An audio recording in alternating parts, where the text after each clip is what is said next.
दोस्तों, आप सब ने अक्सर सुना होगा कि लोग शराब को कई नामों से जानते हैं, जैसे rum, wine, whisky, brandy, vodka, beer इत्यादि।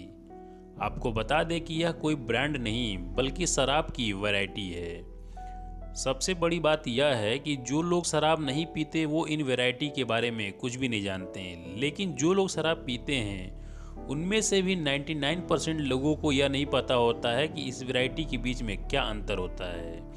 इसलिए आज के इस वीडियो में मैं आपको बताने वाला हूँ इन सभी वैरायटियों के बीच का अंतर क्या होता है, और साथ ही आपको यह भी बताएंगे कि इनमें अल्कोहल की मात्रा कितनी होती है। और इस वीडियो से आप काफ़ी हद तक समझ जाएंगे कि इन सब के बीच में अंतर क्या है। तो आइए इस वीडियो को शुरू करते हैं, लेकिन वीडियो शुरू करने से पहले हमारी आपसे रिक्वेस्ट है, यदि आप हमारे इस चैनल पर नए आए हैं तो चैनल को सब्सक्राइब करके बेल आइकन को प्रेस कर लीजिएगा, क्योंकि हमारे इस चैनल पर इसी तरह की वीडियो आती रहती है।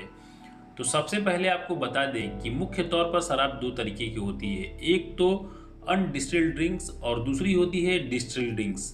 इसके बाद इसे अलग अलग कैटेगरी में बांटा जाता है। डिस्टिल्ड ड्रिंक्स की कोई एक्सपायरी डेट नहीं होती है और इसे कभी भी इस्तेमाल किया जाता है, जबकि अनडिस्टिल्ड ड्रिंक एक लिमिट समय के बाद खराब हो जाता है। तो सबसे पहले बात कर लेते हैं अनडिस्टिल्ड ड्रिंक के शराब के बारे में, जिसमें बियर, वाइन और हार्ड साइडर शामिल है। यदि बात करें बियर की, तो बियर तैयार करने के लिए फल और साबुत अनाज के रस का प्रयोग किया जाता है। इसमें 4 से 8% अल्कोहल की मात्रा होती है। यदि बात करते हैं वाइन की, तो वाइन एक तरह की फर्मेंटेड ग्रेप्स जूस है। वाइन लाल और काले अंगूर से तैयार किया जाता है, और वाइन तब बनाई जाती है जब कुचले हुए अंगूरों को एक बैरल में 1 से 2 सप्ताह के लिए फर्मेंट किया जाता है। और वाइन में 14% अल्कोहल होता है, लेकिन कुछ वाइन में 20% तक अल्कोहल की मात्रा होती है। यदि बात करते हैं हार्ड साइडर की, तो इसे भी एक तरह के एप्पल जूस माना जाता है और इसमें 5% तक अल्कोहल होता है। इसके बाद बात कर लेते हैं डिस्टिल्ड ड्रिंक्स के बारे में, जिसमें ब्रांडी, वोडका, रम, विस्की, शैंपेन आदि शामिल है।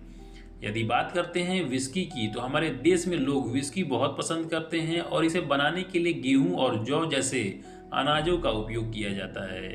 विस्की में अल्कोहल की मात्रा 30 से 65% तक होता है।